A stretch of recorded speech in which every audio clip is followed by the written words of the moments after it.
La Unión Europea, la gran mentira, vale más un europeo de pie que millones de rodillas. Por Ernesto Sojo Aróstegui, refleja cómo una persona con sus estudios de derecho renuncia a la práctica de los mismos como consecuencia de los principios heredados de su padre, que lo marcaron de por vida, así como las vicisitudes que tiene que pasar para de la nada llegar a ser un pequeño empresario, sin ningún tipo de apoyo, logrando hacer un patrimonio de aproximadamente 2 millones de euros. Los primeros recuerdos que él nos comparte es de cómo en su familia, en su infancia, se cría, siendo el cuarto de 5 hermanos, todos varones, de su progenitor. Él nos comparte que era una persona maravillosa, amigo de sus amigos, que se dejó la piel por sus hijos trabajando hasta la saciedad. Si hay algo que quiere poner él en el libro son sus principios éticos y morales, así como un sentido pasmoso de la solidaridad y el respeto al diferente. El País Vasco es una comunidad autónoma en el norte de España con fuertes tradiciones culturales, una célebre gastronomía y un idioma característico que antecede a las lenguas romances. La animada ciudad ribereña de Bilbao es un centro de arquitectura y diseño donde las industrias y los astilleros dan lugar a modernos sitios como el Museo Guggenheim, cubierto de titanio a lo largo de un revitalizado paseo costero. En Vasco, opta por la carrera de Derecho, la cual, por cierto, realiza en la Universidad de Deusto, y reconoce que, en contra del consejo de sus padres para que ejerciera la misma, desiste de ello, porque su visión de la justicia distaba mucho del ejercicio de la profesión. La toma de dicha decisión conllevaba el tener que empezar a pensar en qué iba a hacer de su vida, pues no era lógico quedarse en casa a esperar acontecimientos que ni sus padres, con toda la razón del mundo, lo iban a consentir. Ello hizo que se planteara lo que tenía que hacer a partir de ese momento. Aún así, reconoce que su objetivo era más el de encontrar un trabajo estable que otra cosa, porque él mismo se garantizaría un futuro más prometedor y sin tantos sobresaltos. Por ello, lo intenta en la compañía para la que trabajaba mayoritariamente, con resultado negativo. Entonces empieza a pensar que, aunque todo lo que le estaba sucediendo era muy bonito, siempre dependía de factores variables que hacían que sus ingresos oscilasen en función de aquellos, por eso que empieza a buscar otra línea de trabajo para poder tener una perspectiva a más largo plazo. Lo que el autor quiere reseñar es que, como en su caso están ocurriendo miles, cientos de miles o quién sabe si más, de pequeños y medianos empresarios europeos que han sido despectivamente marginados por las instituciones comunitarias, no se tiene en cuenta el camino duro y difícil que tienen que atravesar para llegar, si hay suerte, a buen puerto con sus negocios, sin ningún tipo de ayuda. Se corre el riesgo de que, si las cosas van mal, o en el caso del autor, pues normal, vulneran de forma flagrante tus derechos, llegando a robarle la empresa de forma ilegal, en un país de la Unión Europea, se arruina completamente y te quedas desprotegido porque en el fondo no eres más que un pequeño empresario. Este periplo finaliza con la llegada al país, donde no encuentra ningún tipo de comprensión por parte de las instituciones. A él le dijeron que era muy importante internacionalizarse, pero eso sí, no tenían ni un euro para ayudarlo. Lo que sí le exigieron fue que le pagase lo que les debía, hasta el último euro. Entonces, pues a ellos no se les caía en la cara, a los políticos, toman nota y pues piensan que los pequeños y medianos empresarios no surgen de forma espontánea y que sí, el trato que reciben es el mismo que recibió el autor. Muchos no solo se van a apear del carro, sino que además aconsejarán a no haberlo hecho. Ernesto Sojo Aróstegui, licenciado en Derecho por la Universidad de Deusto, en País Vasco, es un pequeño empresario que invirtió cerca de 2 millones de euros en Rumania, región de Caras-Severin, en el pueblo de Bosca, zona declarada desfavorecida por el gobierno rumano y la Unión Europea. Esta inversión supuso los ahorros de más de 23 años de su trabajo y esfuerzo en el país, y tuvo como final la ruina y pérdida de su patrimonio, así como el abandono total por parte de las instituciones, tanto españolas como comunitarias. Ernesto invierte. La inversión consistió en la construcción de un aserradero y una fábrica de madera, donde fue engañado por su director, administrador y falsos socios rumanos. Estos lo estafaron con los precios, no invirtieron todas las cantidades enviadas desde España ni pagaron los impuestos debidos al ayuntamiento, tanto social, de seguridad social y diferentes organismos de administración regional, apropiándose de dinero y asumiendo créditos por cuenta de la empresa, sin tener poderes para ello, con documentos falsos. Descubierto esto por el señor Sojo, inició acciones legales contra ellos que resultaron ineficaces, gracias al consenso de una administración corrupta. En todos los procesos incoados en los que el señor Sojo ha sido parte, jamás ha sido citado, por lo que no ha podido defenderse nunca, mientras que el administrador nombrado ilegalmente, los falsos socios, así como el director revocado, han estado presentes en todos los procesos.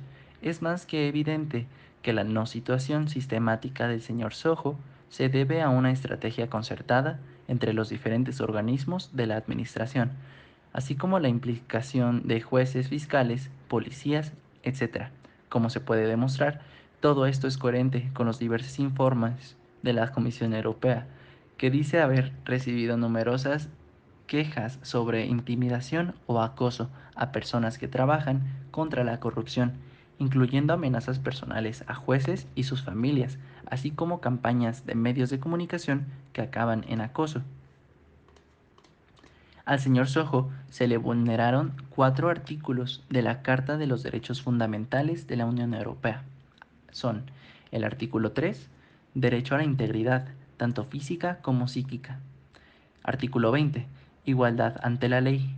Artículo 41, derecho a una buena administración.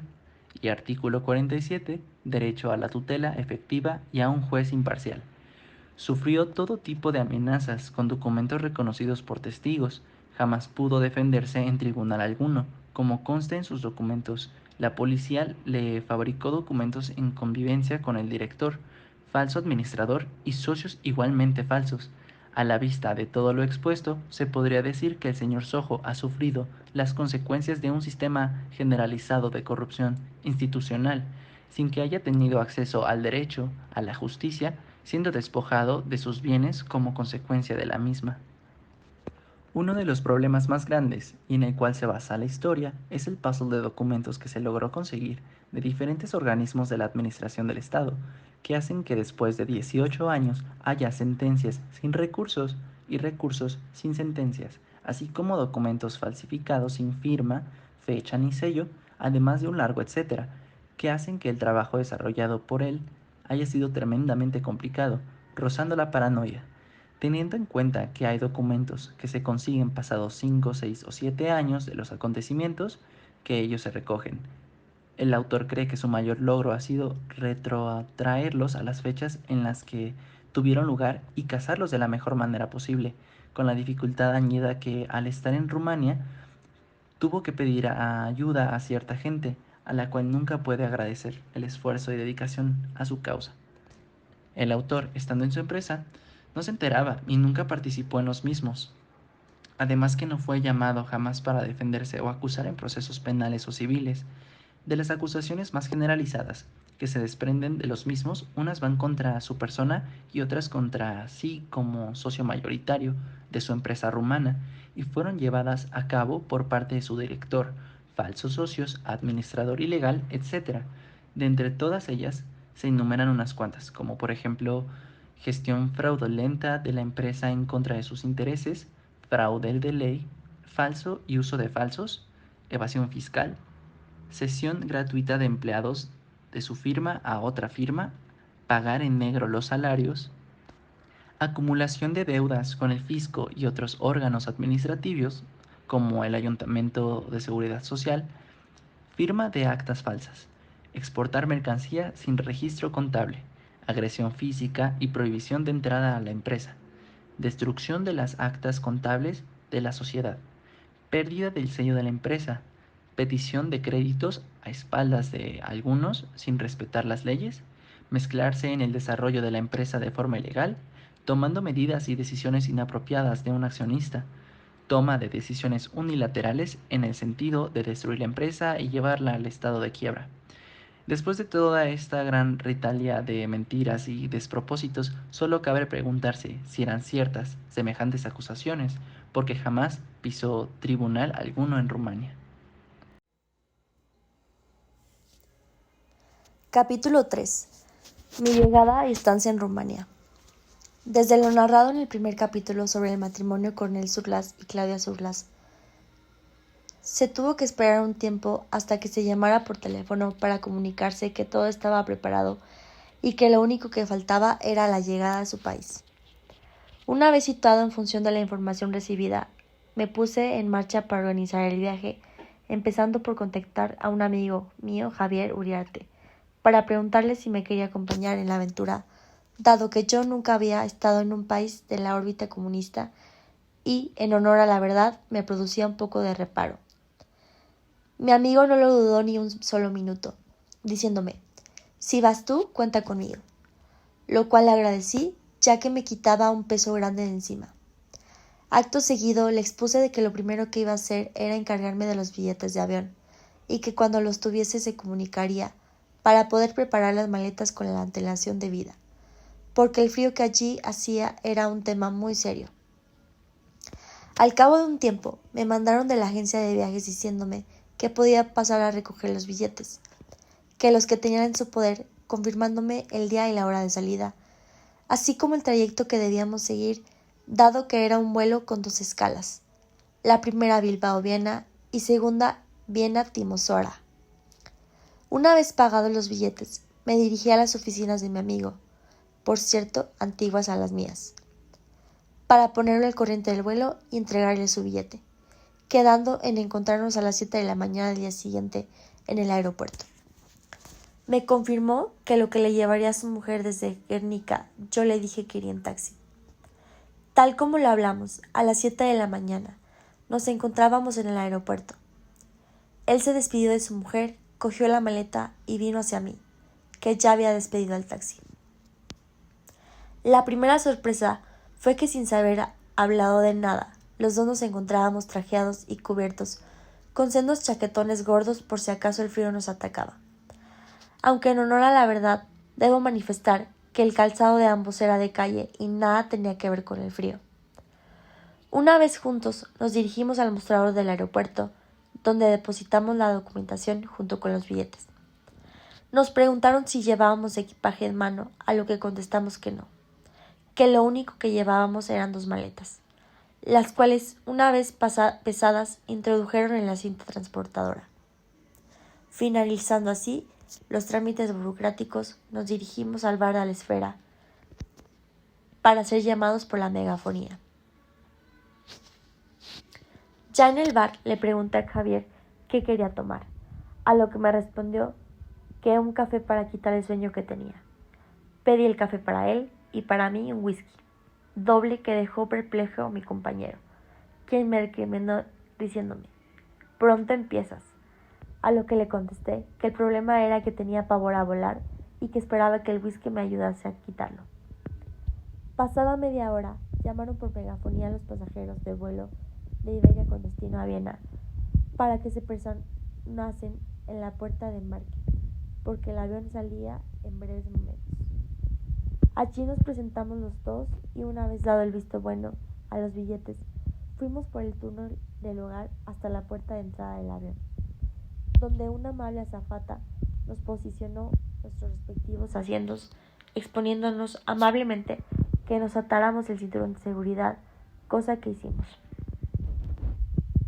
El aterrizaje en el aeropuerto de Viena, con 30 minutos de retraso, fue muy turbulento, unido a que el tiempo que teníamos para el empalme con el avión que nos llevaba a Timisoara era escaso. Hizo al final, cuando entrábamos en el aeropuerto de Viena, el avión rumana Tarom hubiera despegado. Pasados unos minutos, apareció un joven bien parecido con un traje azul y anagramas de Iberia en la solapa, que, dándonos la mano, se presentó y nos preguntó a continuación si éramos los señores de Javier Uriarte y Ernesto Sojo, los viajeros que habían perdido por el retraso del vuelo de Iberia el empalme vía Timisoara, a lo que le contestamos afirmativamente. Lo primero que nos expuso fue que se había hecho demasiado tarde, con lo que la solución que él veía más factible era viajar a primera hora de la mañana vía Roma, para desde allí volar a Bucarest y proseguir posteriormente el viaje a Timisoara, pagándonos la noche de estancia en un hotel de Viena y el taxi para llegar a él. Una vez oído lo expuesto por dicho señor, le contesté que como vía alternativa no la desechábamos, pero nuestra intención era llegar ese mismo día a Timisoara, dando que nuestros equipajes estaban allí y mi compañero, que era diabético, llevaba la insulina y las agujas para picharse en el neceser. Nos dejó un momento solos, apareciendo al cabo de unos minutos para explicarnos que la única alternativa, que por cierto él nos aconsejaba, era coger un avión pequeño de hélices de Air Tillard, que salía al poco tiempo con destino a Budapest, y desde allí tomar un taxi que nos llevara a la frontera de Hungría con Rumania. Pasados 20 minutos nos metieron en un autobús que nos llevó al avión, que ya estaba parado con los motores en marcha a la espera de los dos últimos pasajeros. Una vez sentados ahí y con los cinturones puestos, la azafata cerró la escotilla y tomando rumbo a la pista de despegue, comenzamos el vuelo, que fue bastante tranquilo.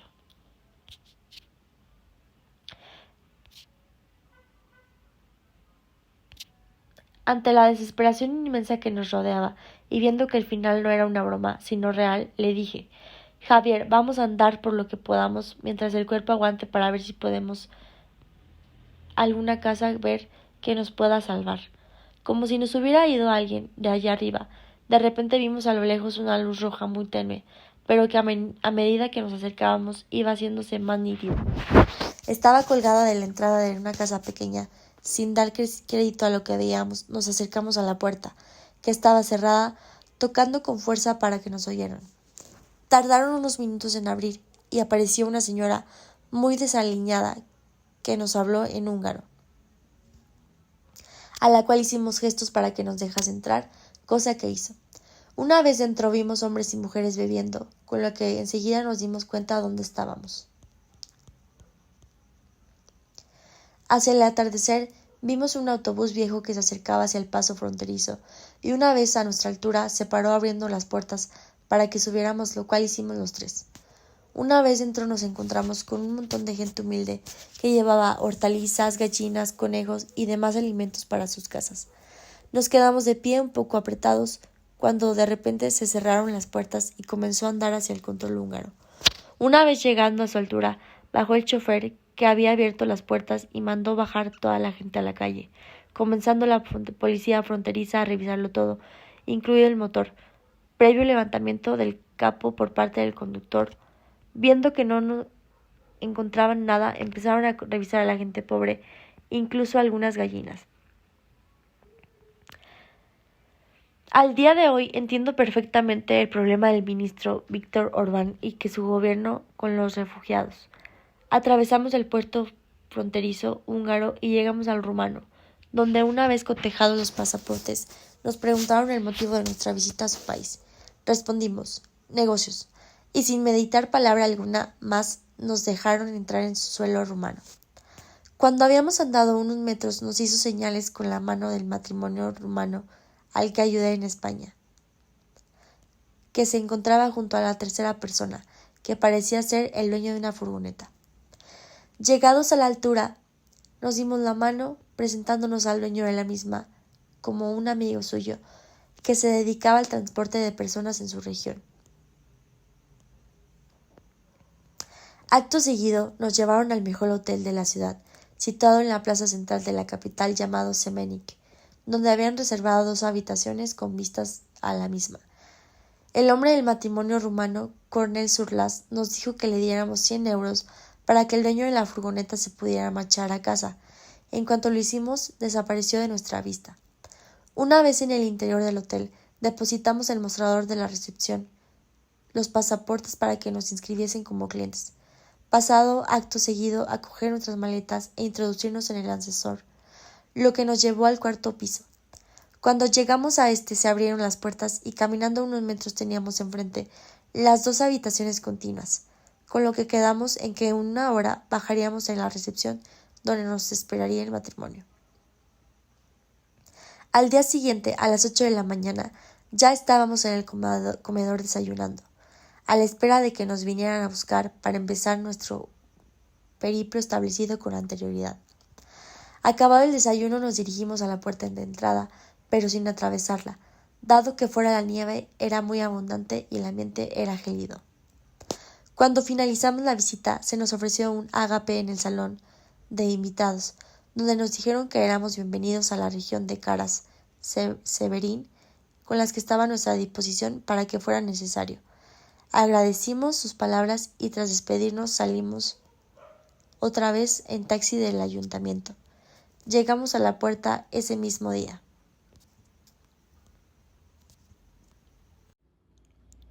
Después de un sinfín de avatares, decidido a establecer su propia empresa, tomó la iniciativa de traer al futuro director, el señor Marius Gutue, a España.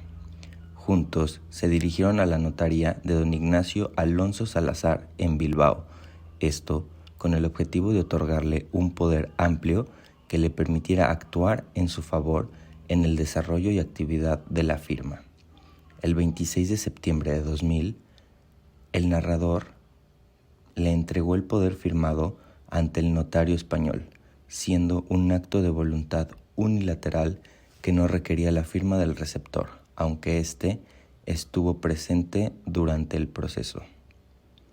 Una vez finalizada la firma, el señor Gutue partió a Rumania para llevar a cabo los trámites legales necesarios para la construcción de la empresa maderera.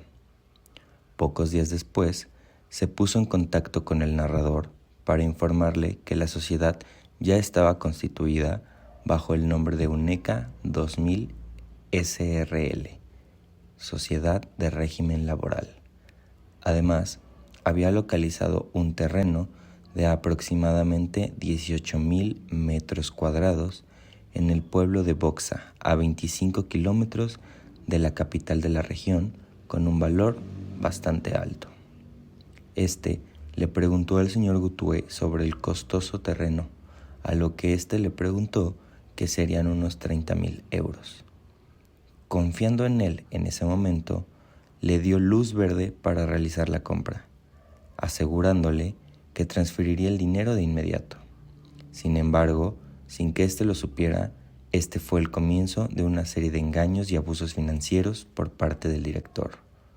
Posteriormente, viajó a Rumania para confirmar la designación del señor Gutue como director, sin sospechar la magnitud de la situación. Una vez en el país, el director le informó sobre un problema surgido durante la constitución de la sociedad. Según él, el director jurídico de la Cámara de Comercio le había informado que los extranjeros no podían ser dueños del 100% de una sociedad en Rumania, por lo que debía ceder al menos el 10% de la misma de forma gratuita. Para solucionar esto, puso a su esposa y a su hermano como titulares del 5% a cada uno de ellos. Ante esta situación, señaló que como abogado nunca había visto algo similar en su país.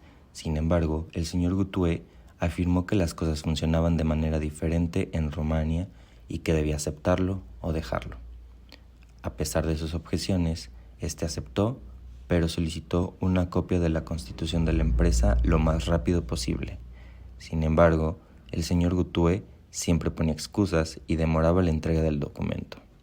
Finalmente, en 2006, se logró obtener la copia de la Constitución gracias a un empresario español. En ese momento descubrió el motivo de ocultarla. En el artículo 6, apartado 2, artículo 224 de la Ley 31/1990, se establecía que las sociedades comerciales podían llevarlo a cabo sus actividades con un único asociado. Esto confirmaba la sospecha del que el señor Gutue había nombrado falsos socios para quedarse con una parte de la empresa y ejercer un control indebido sobre ella. A medida que el tiempo pasaba, se descubrían más y más tropelías cometidas por el señor Gutue, todas ellas relacionadas con corrupción, abuso de confianza y demás delitos. Estos descubrimientos le causaron un profundo sufrimiento y le mostraron la verdadera naturaleza de aquel a quien había confiado su empresa y su futuro. La cantidad de piedra necesaria para la construcción del muro trasero resultó ser inmensa, 9 metros de altura por casi 100 metros de altura. Se habla de miles de metros cúbicos de materia, lo cual implicó un flujo constante de camiones desde el pueblo hasta la empresa. Sorprendentemente, no se encontraba ningún registro contable sobre el costo y transporte de la piedra, lo que llevó al administrador a suponer que el director había manejado personalmente ese asunto con el alcalde del pueblo. Sin embargo, un descubrimiento inesperado dio un giro integrante a la situación. Un día, alguien consiguió 2 facturas fiscales que revelaban un total de 3.873 metros cúbicos de piedra con un valor económico altísimo. Estas facturas indicaban que la empresa era la compradora, mientras que SC Rescalcar Prod SRL, propiedad del alcalde, era la proveedora. Llamó la atención que el hecho de que la última factura coincidiera con la quiebra de la empresa pobredora después de vender el último camión de piedra a la firma, Unequea. La ambición monetaria del director continuaba manifestándose de diferentes formas. Se enteró de un crédito importante ofrecido por el Ministerio de Trabajo rumano, el cual pretendía acceder a espaldas de los demás socios en complicidad con falsos socios minoritarios. Sin embargo, se encontró con un obstáculo. El capital social de la empresa, que ascendía a 200.000, más de $72, no era suficiente para ser elegible. Ante esta situación, se le ocurrió una solución peculiar: organizar una asamblea de socios en la que, utilizando el poder que yo le había otorgado, modificó mi participación de 180.000 ley a 703.000 ley. De esta manera, mi participación pasó a representar el 99.97% del capital social, dejando a los falsos socios con un 0.015% cada uno. Actuando en contra del poder que le había conferido, el director detrajo de mi cuenta una cantidad enorme de dinero para cada uno de los socios, presentando estas participaciones como definitivas en el registro. Ajeno a todas estas maniobras a sus espaldas, se decidió a llamar al director para que viniera a Bilbao y discutir diversos temas relacionados con la empresa. Al llegar, lo llevó al notario para revocar el poder que le había otorgado previamente. Aunque el primer poder fuera unilateral, la revocación requería la firma de ambas partes. Sin embargo, a pesar de haber llevado todos los documentos, requerimientos notariales y actas ante el notario, Ignacio Alonso Salazar, con la apostilla de La Haya, estos no fueron admitidos en ninguno de los procesos que se llevaron a cabo en Rumania ni en los organismos oficiales a los que fueron presentados. Después de la partida del director a Rumania, se comenzó a sospechar que algo turbio se estaba gestando a espaldas de este.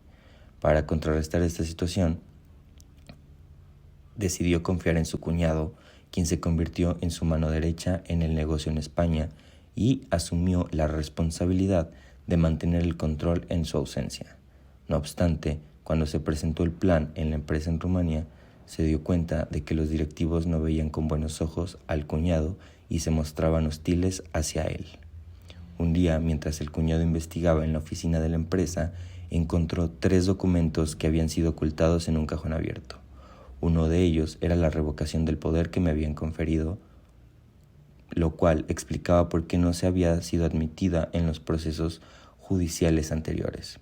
El segundo documento pertenecía a la esposa del director y socio minoritario, quien figuraba como secretaria en la empresa, lo que planteaba dudas sobre su verdadera implicación.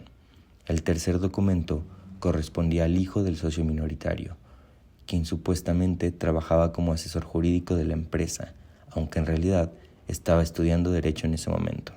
Estos hallazgos solo aumentaron la preocupación y confirmaron que había una conspiración en su contra. A medida que la verdad salía a la luz, la situación se volvía más compleja y la incertidumbre crecía. Ernesto revela que una gran cantidad de dinero fue sacada del control y utilizada para pagar facturas de energía eléctrica, impuestos locales, comisiones bancarias y materiales de construcción que no se registraron adecuadamente. Además, se menciona una retirada de 200 millones de ley en efectivo bajo el título de restitución de aportación de asociados, que coincide con la suma retirada por el administrador. Ernesto afirma que le correspondían 180 millones de ley como asociado mayoritario, pero nunca recibió dicha cantidad. La contable de la empresa señala que el documento utilizado para la retirada de dinero no cumple con los requisitos legales, ya que se emitió a nombre del administrador, Balandoru, quien no tiene la concesión de asociado. Ernesto sostiene que nunca tuvo conocimiento de estos procesos y que el administrador, el director y los socios nunca fueron condenados en los tribunales romanos. En búsqueda de justicia, Ernesto decide acudir a la Cancillería del primer ministro en Rumania en busca de apoyo. Sin embargo, recibe una respuesta que indica que su caso corresponde a las instancias judiciales y que el Departamento de Inspección del primer ministro no tiene competencia en asuntos judiciales a menos que estén especificados por la ley. El primer ministro en ese momento era Adrian Nastase, un político con un pasado controvertido y condenado por corrupción electoral. Ernesto expone la falta de acción del primer ministro y de los departamentos anticorrupción en su caso. Después de este intento frustrado, Ernesto decide buscar ayuda en la Embajada de Rumania en España, donde tiene una amistad con el agregado económico Lonel Marín y su esposa Mirela. En la embajada se reúne con el coronel de policía Cornel Serván, quien se encarga de la seguridad de la embajada. Este explica su situación y el coronel ofrece ayudarle a través del centro policial de Bucarest. Ernesto continúa luchando por su caso, enfrentándose a la corrupción y a la falta de acción por parte de autoridades en Rumania. Esperando noticias del coronel, después de varios días de espera, finalmente se encuentra con él, quien viene acompañado de un evidente borrachera. El coronel informa sobre las averiguaciones realizadas y menciona haber hablado con el coronel Montenegro, quien desacredita las acusaciones de Ernesto. Además, se entrevistó con Florentín Boxano, concejal del ayuntamiento, quien lo expulsó y asegura que Ernesto es un mentiroso. Capítulo 6. Tribunal Europeo de Derechos Humanos. El texto habla sobre la experiencia de una persona que, después de agotar las opciones en Rumanía para resolver su caso, recibe la recomendación de acudir al Tribunal Europeo de Derechos Humanos en Estrasburgo. El narrador relata su contacto con el bufet, la obtención de una cita y su preparación para la reunión. Se relata la experiencia de la persona en el despacho de abogados Garrigues. Posteriormente, aparecen 3 personas que le preguntan qué lo lleva allí y en qué pueden ayudarlo. El narrador explica su caso de manera resumida y muestra las pruebas que tiene. La señora Carmen Pérez Andújar explica la alianza estratégica entre Garrigues y Mijay Mares.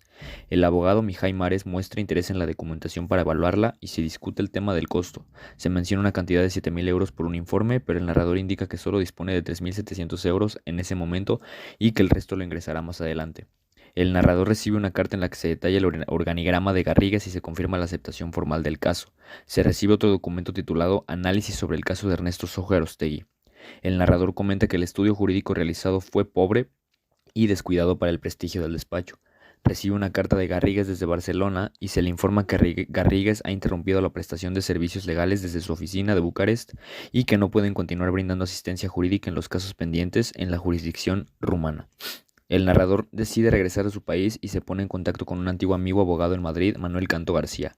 El narrador y su esposa viajan a Madrid, estacionan cerca de la casa del Manuel Canto García y se encuentran con él en una puerta de su casa con la documentación en mano. El narrador aborda directamente el asunto antes de tomar un descanso y promete enviar los documentos traducidos por correo urgente una vez los tenga disponibles.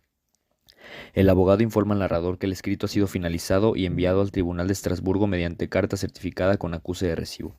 El escrito menciona la presentación de la demanda basada en los artículos 34 de la Convención Europea de Derechos Humanos, así como los artículos 45 y 47 del reglamento del tribunal. Finalmente, el narrador recibe un sobre dirigido al juez David Thor Björgvinsson, que contiene un escrito donde se plantean varias diferencias en la decisión de inadmisibilidad, incluyendo la presencia de juristas rumanos que podrían estar afectados por la limitación de no ser parte contratante y la falta de independencia debido a la corrupción política y la injerencia del poder ejecutivo sobre el poder judicial en Rumanía. Se describe la preparación de un escrito cuestionando diversas diferencias en el proceso y solicitando amparo debido a la falta de independencia y corrupción en el sistema judicial rumano. Después de recibir el sobre y el escrito, el narrador se plantea la forma más rápida de llegar a Estrasburgo. Inicialmente se preocupa por los aspectos económicos, pero espera contar con el apoyo de su familia. También tiene preocupaciones sobre su viejo coche y si aguantará el viaje de ida y vuelta. Se relata la preparación del viaje del narrador, su encuentro con un coche policial durante el trayecto y la inspección realizada por los agentes y su perro en un estacionamiento.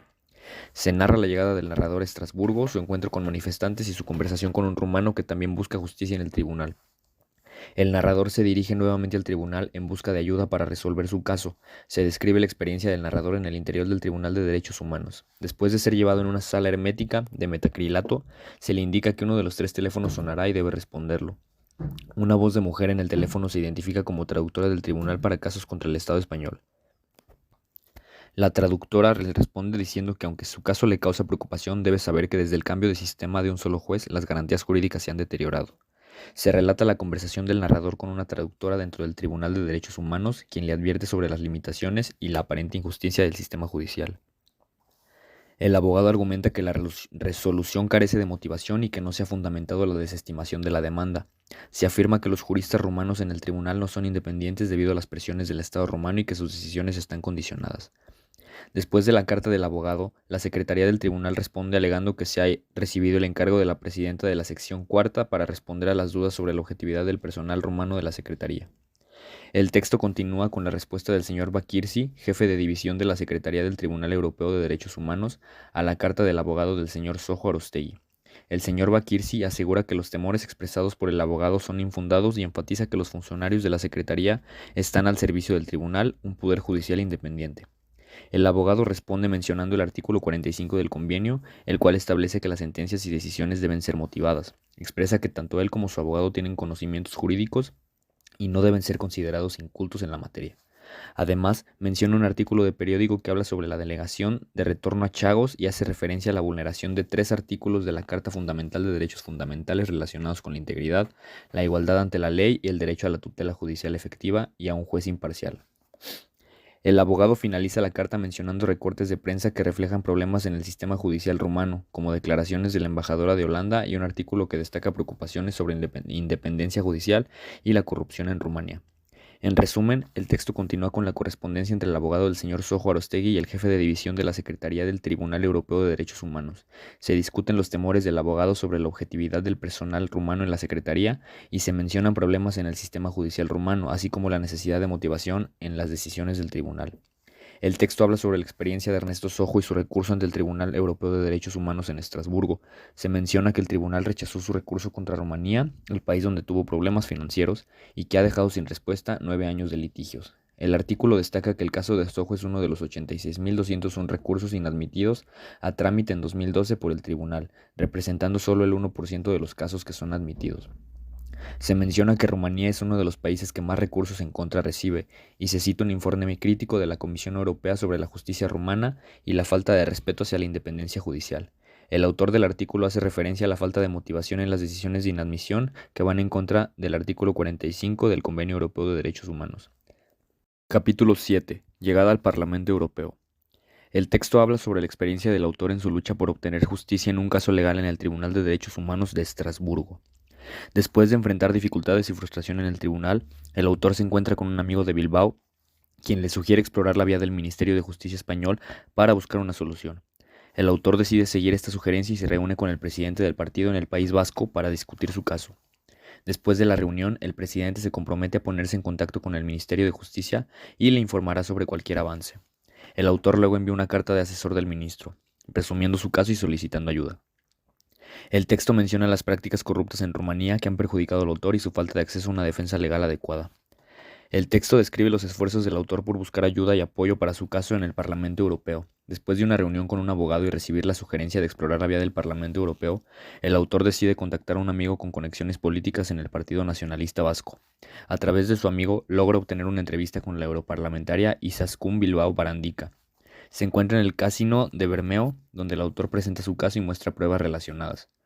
La europarlamentaria sugiere ponerse en contacto con Carlos Iturgaiz, un europarlamentario del Partido Popular Español, que en ese momento era vicepresidente de la Comisión de Peticiones. La europarlamentaria se compromete a hacer las gestiones pertinentes en Bruselas y solicita una carta resumida del caso por parte del abogado del autor. El abogado envía la carta a la Comisión de Peticiones y el autor recibe una carta de confirmación de que su solicitud ha sido recibida y será evaluada para determinar su admisibilidad. Más adelante, el autor recibe un correo electrónico de una asesora de la Comisión de Peticiones informándole que Carlos Iturgaiz está realizando gestiones para que se vea su caso de manera urgente. Se toca la narración del caso del autor en el Parlamento Europeo. Después de algunos cambios en la composición del Parlamento y la Comisión de Peticiones, se informa al autor que su petición ha sido admitida a trámite y se ha solicitado información a las autoridades rumanas competentes sobre el problema en cuestión.